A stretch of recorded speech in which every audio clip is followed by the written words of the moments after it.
What's going on, herd? Welcome back to the channel. Thanks for tuning in to another video here on Black Sheep TV. Today we continue on our Does It Drift video series, where we purchase vehicles in game, build them up to drift spec, and then test them rigorously to see if they have the ability to be drift cars. Today is the Declasse Vamos. Anyway, all around the corner to find the damn thing, though. The Vamos is another Vamos, whatever you want to pronounce it.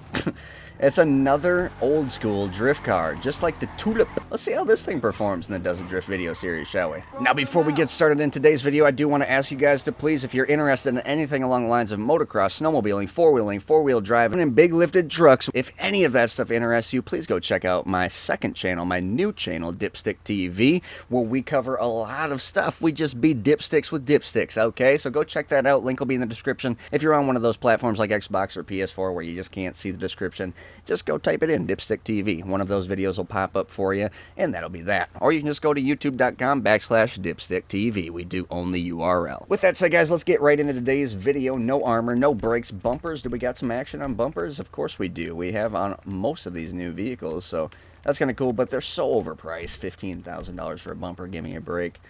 Wheelie bar. Oof. And a parachute. Okay. Engine, you're going to want to put it in there. Exhaust, you know, usually I'll just put an exhaust on there just to keep the haters happy. Explosives, leave it alone. Fenders, ooh, you can take off that line. Kind of nice, kind of nice. A little bit of a wide body as well.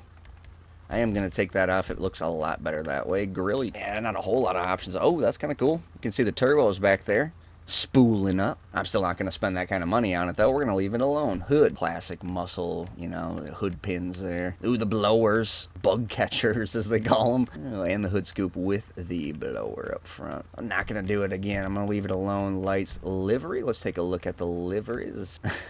Rusty. Wow, a lot of rusty action. Let's go orange with it. Orange doesn't look bad. We'll leave the secondary how it is. Roll cage. We can put a little roll cage in there, but we're going to leave it alone. No reason to spend more money than you have to. Ooh, the soft top. Not too shabby. Spoiler. Again, you don't want to put the spoiler on there, even though some options may, oh, jeez, might look better than others. So we'll leave that alone. Suspension, we have to put the suspension in. Transmission, you got to put the transmission in. Turbo, put it in there. Wheels type, let's just put some chrome S. Let's just put some chrome subs on there. Donking it, you know. Put the gator skins on there. Iced out. We just turned the whole build around real quick right there. That'll leave that up. Definitely no bulletproof tires. You don't want that. Windows, you can put a little tint on there if you want. And that's going to do it. Again, for this build, they're pretty simple, pretty straightforward. Oof, look at that, though. I wish I had this car in real life. That thing is, I don't know. I like that look. I like that look. Of course, I like the traditional muscle looking. Wow, this thing's gonna drift, isn't it? It wants to drift again, just like the Tulip. It wants to drift without any stance at all. If it wants to drift, we better let it drift. Let's get her to the track, huh? I'm going to bring it this time to the last track that we had in our last event, Kamikawa. It is a fun track, 3 different options within one track. So figure 8, jump, drift, and then just staying on the normal track. Now over here you can kind of be right on the props, the blocks if you will, just because just below you about a foot is the actual map, so it doesn't freak out too much. Let's see how it performs here on the stance, actually, though. That's the real question. I will say I'm very glad Rockstar didn't completely ixnay on the whole speed boost glitch thing, because some of those new cars there on the last update, they weren't doing nothing for drifting. They couldn't break them loose, so I'm glad to see that back. Hopefully that means that, obviously, the drift game is here to stay until GTA 6 comes rolling around. Now, speaking of the drift game, we need to bring new drifters into the community and treat them, you know, we need to kind of train these newbies in to make the community bigger and better if we want this community to stick around. So definitely do expect something to come there, because Black Sheep TV is working on with something, all right? We're going to be working on a little bit of a drift school offering, and you guys should be seeing that within the next couple... Probably the next couple videos, I would say. Yeah, probably the next couple videos you should be seeing that. And that's specifically for people that just can't figure it out with the tutorials and want that little extra action, need that little extra action face-to-face. It's really not for people that know how to drift, but what is going to be for people that know how to drift is upcoming events. And so keep your eyes open for all that good stuff, guys. Let's get right on the track and see how this thing drifts. We are already stanced up.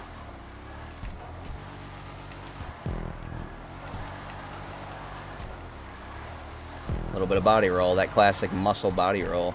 Oh, and the classic body momentum of the new vehicles here. Has a lot of body momentum. You really got to get used to that. I had to really let up on the throttle there, especially on the transitions where you're relying on the body momentum. Oh boy. See, it just really just wants to spin right around. A lot like the Tulip, I must say. It's really really the same layout. It may be the exact same layout. I don't think exact same. I wouldn't stick with that. This is a little bit different. Whether it's better or worse, I have not deciphered yet.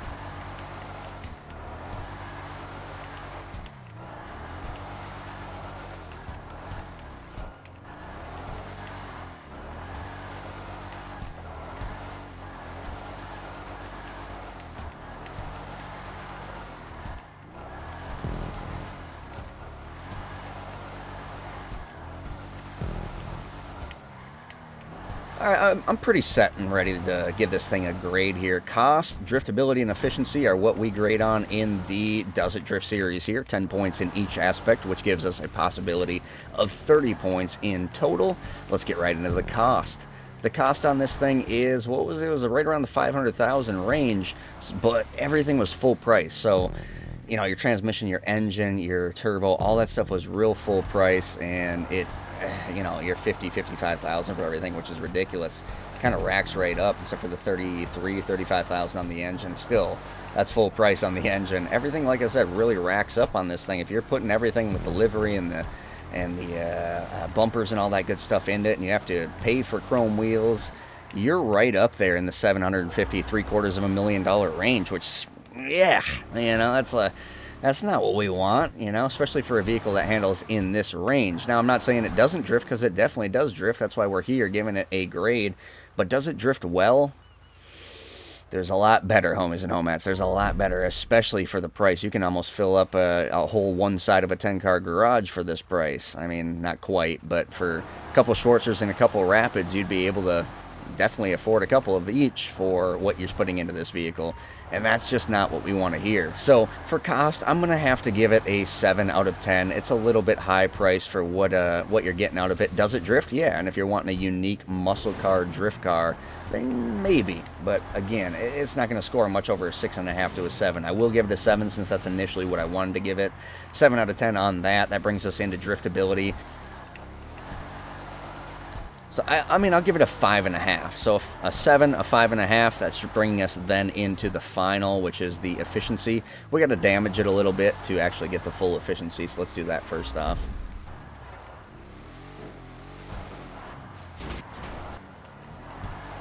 Yeah, oddly, these new cars don't seem to be affected much by the damage, which is pretty cool. So they're scoring a little bit higher in efficiency. The driftability, or the stanceability, I should say. I always say driftability when I'm going for that word. I mean, the stanceability in the car was phenomenal. It stanced right up normal. You didn't have to dink around with it at all. So that's all good. I can't hit it at all on that. And the damage, I really can't hit it on at all either. So I'll give it a full score on that. So 7 and 5 is 12, and a 10 out of 10 on the efficiency, since there's really nothing I can hit it on. There's no reason for it. That's bringing us to a 22 out of 30. Again, putting us below average in the Does It Drift series here. But still, again, if you're looking for this look of a car to put in your drift garage, maybe this is what you're looking for, guys.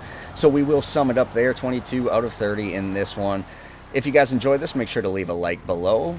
If you have not subscribed yet for some odd reason, definitely do subscribe. We're looking to do more drift events. We're looking to maybe bring rally racing back to the channel in non-contact form. And we're also looking to possibly offering a Drift School Orient for online here on Xbox One. So if any of that, again, interests you, please leave a like below. Comment below of what you want to see or what would help you the most on this channel. And with that said, I appreciate every single one of you that do so, that do like, comment, subscribe, share the videos. If you are sharing the videos, if you're not sharing the videos, damn it, share the videos. All right. As always, guys, I hope you all stay happy out there. Please stay positive, and we will definitely speak to you next time.